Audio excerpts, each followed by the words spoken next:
GoForThe2.com in with the Week 7 college predictions. Week number 6 did not disappoint. We saw some upsets, including Oklahoma rally in the final 3 minutes of that ballgame to knock off Texas as a 6.5-point dog. They win that ballgame 34-30. Their star quarterback, Dillon Gabriel, with a huge final drive that capped it off with a touchdown pass in the corner to hand the Texas Longhorns their first loss. We saw USC get pushed to the limit as a 20.5-point favorite over Arizona. They win that ballgame in triple overtime, 43-41. Not so lucky for Marcus Freeman and Notre Dame. They lose outright as a 6.5-point road favorite over Jeff Brown in Louisville. Jawar Jordan with a big performance on the ground, Jack Plummer as well, and they knock off the Fighting Irish 33-20. Huge games this coming Saturday. If you want all the top 25 analysis, tune in to Carver and Lisi every Monday through Friday, 8 p.m. to 10 p.m. Eastern, Sirius XM channel 159 or sportsgrid.com, or College Football Today every Saturday morning, new time, 9 a.m. to 1 p.m. We're going to take you right in to the first hour of in-game as well. So 9 a.m. to 1 p.m., Sirius XM channel 159, or the video portion, sportsgrid.com. New time change for College Football Today, 9 a.m. to 12 for the pre-kick, then 12 to 1 for the first hour of the 12 o'clock games. Check it out on sportsgrid.com. There's going to be 7 picks on the video. If you want all the top 25 analysis, you can always hit me up on Twitter as well at GoForThe2, the number 2. We'll jump right into the big battle in Baton Rouge, LSU and Auburn. Last year, Auburn had a first half lead, 17-0. LSU rallies. They steal the game in terms of the fourth quarter, 21-17. Now they're laying an 11.5-point spread at home in Baton Rouge. You look at the ball game last week on the road in Columbia, fall behind yet again, and then rally behind their star quarterback, Jayden Daniels. Fantastic performance, 259 passing yards, 3 touchdowns, no interceptions. He also adds 130 rushing yards on the ground. Big touchdown run late in the fourth quarter. He was banged up and still found a way to pull out that ball game. They also get the pick 6. Brian Kelly said, "Neil, go down, go down." The kid runs it back to cover the 5.5-point spread for LSU. Amazing performance. If you haven't watched it, LSU's quarterback Jayden Daniels should be mentioned in regards to the Heisman. You look at his completion percentage, he's completing 72% of his passes, over 1,900 yards, 19 touchdowns, 2 interceptions. Fantastic ball placement, fantastic progression in terms of his reads, understands when to tuck it, still needs a little help in terms of taking big hits, especially in the open field, but he's playing lights out and still giving 150% each and every week. You look at the wide receiver matchup as well. Brian Thomas, Malik Neighbors for LSU, dynamic 1-2 punch, unbelievable numbers so far through 5-6 weeks of the season, 83 receptions, 1,379 yards, 15 receiving touchdowns. They're the next 2 great LSU wide receivers that potentially can make some noise in terms of the NFL. When you look at this ball game, it's going to come down to the tempo of LSU going up against the Auburn offense. When you think about it, LSU is going to push tempo, try and score as much in this ball game, and that's going to force Peyton Thorne and that offense to match them score for score. Auburn did push Georgia to the limit, had a first half lead, rushed for over 200 yards. That's still the strength of this ball club right now, averaging well over 4 yards per carry. But in terms of the passing attack, still inconsistent. They're averaging 156 passing yards per game. I think that this is where this game is won. Not only that, but you look at LSU in terms of third down offense. 56% in terms of third down conversions. Auburn right now struggling with consistency, only in the area of about 35-36%. That's the difference. LSU starts fast. I know it's a rivalry game. These games have been particularly close in recent years, but I think LSU has the much better quarterback, much better offense, and I think at home, that's the difference. They cover this 11.5-point number Saturday night in Baton Rouge. two ACC dogs we're going to give out. We'll start in North Carolina. North Carolina has won 4 straight over Miami, the last 2 by a total of 6 points. Picked up this victory last year as an underdog, won that ball game by 3 points. They come back home. Drake May with a huge performance, 400 yards, 442 to be exact, 3 touchdowns. Did now on the season, completing 72% of his passes, 8 touchdowns, 4 interceptions. You're talking just with LSU, one of the top third down offenses in all of the country, converting 57% of their third down opportunities. But you have a Miami team that could be reeling after their unbelievable loss in the final 30 seconds. Mario Cristobal opts to run the ball. Chaney fumbles. Georgia Tech and Haynes King in 2 plays go 75 yards, and they knock off Miami 20-17. However, I think this is a potential bounce-back spot if Miami has any mental resolve. If they do care about the season, they bounce back in a big way. Going up against an undefeated team, they still potentially can make it to the ACC championship game. They do play Clemson and North Carolina.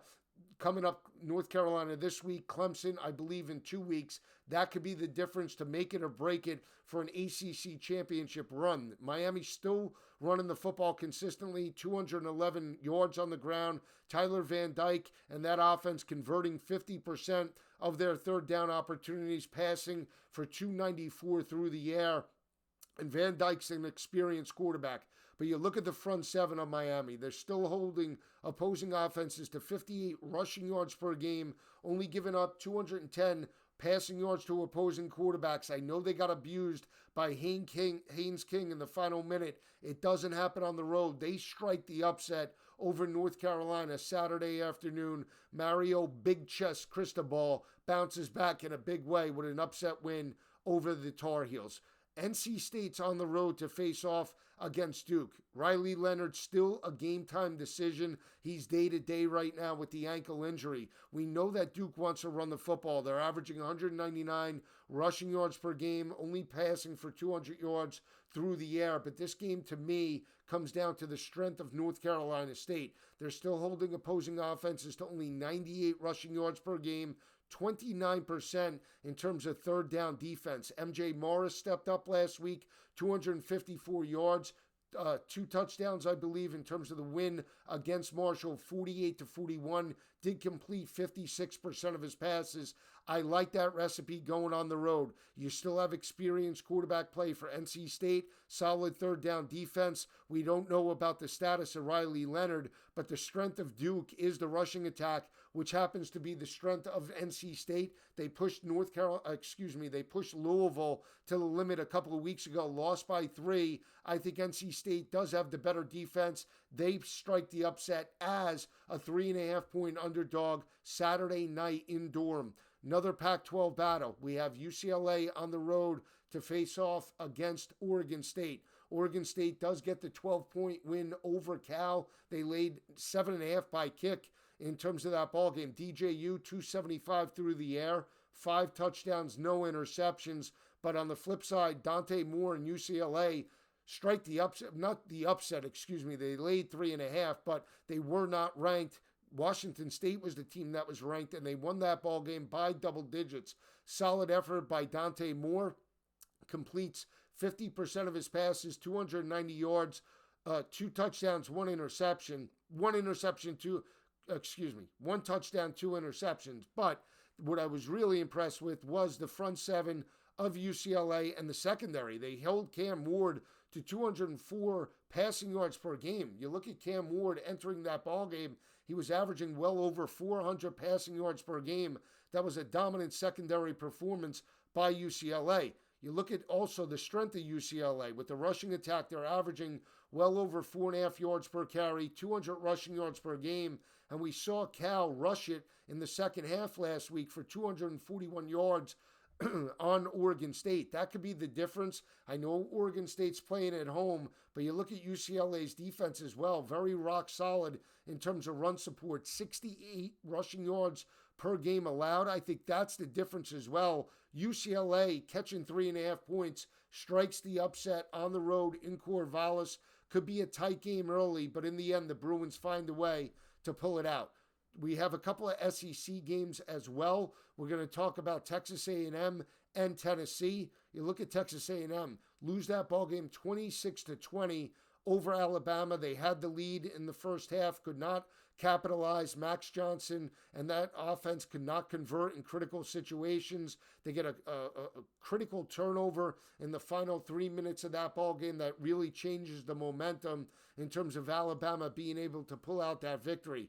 They now go on the road to face off against Tennessee and Joe Milton. Tennessee does have Alabama on deck, but we talk about it. The strength of Tennessee this year, rushing the football with Wright and Small. They're averaging 231 rushing yards heading into this ball game, 41% in terms of third down offense. You look at the secondary for Tennessee, playing very well, holding opposing offenses to only 192 passing yards per game, but they have a experienced quarterback in Max Johnson. That offense for Texas A&M is averaging 275 through the air, but it's the defense why I think Texas A&M potentially is live in this ball game.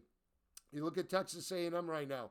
They held Alabama to 23 rushing yards. They're holding opposing offenses to 25% in terms of third down defense right now. That is the recipe to knocking off Joe Milton in Tennessee. Stopping the run, that's the strength of Tennessee. Getting off the field on third downs, A&M potentially can do that. I think they have the quarterback to do it as well. I'm calling for the upset. Texas A&M outright over Tennessee this coming weekend. Just not sold. This is the same Tennessee offense that we saw last year with Hendon Hooker, a little more run heavy, not converting as consistently in terms of third down situations, and I think that's the difference, even though A&M is coming off a loss in this ball game.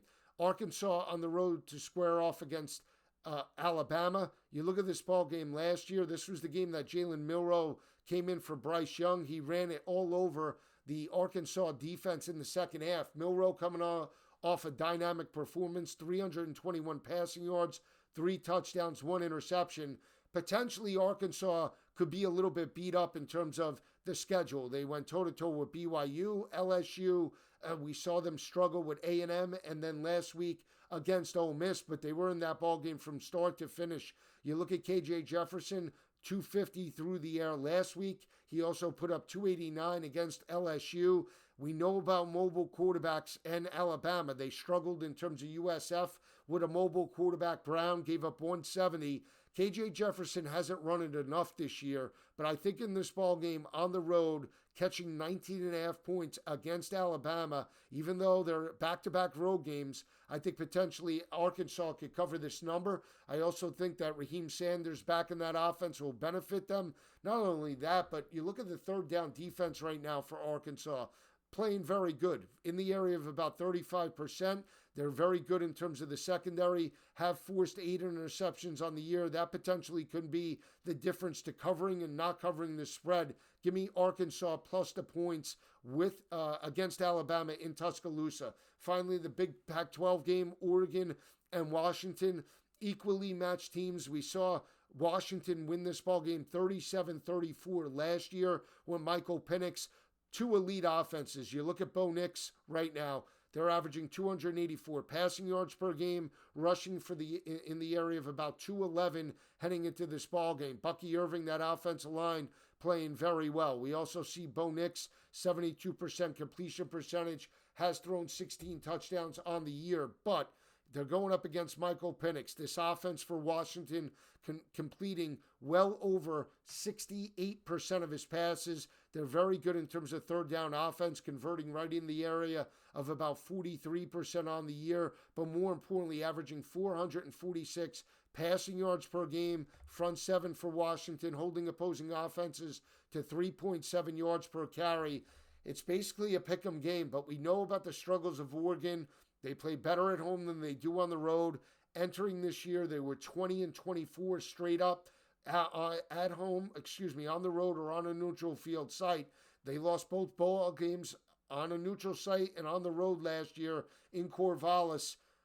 They're laying 2.5 Washington. Could be a tight game. In the end, I do feel the Huskies are the better team, have the better quarterback. Playing at home matters in Seattle. They do get a 7-point win over the Ducks. I'll recap the 7 picks right now in terms of the ball game. LSU minus the 11.5. Then we have Miami plus the 3.5. NC State plus the 3.5. We have UCLA plus the 3.5. Texas A&M plus the 3.5. Arkansas plus the 19.5. And Washington minus the 2.5 for your 7 picks for week number 7. Have a great weekend, everyone. I'll see you on Saturday.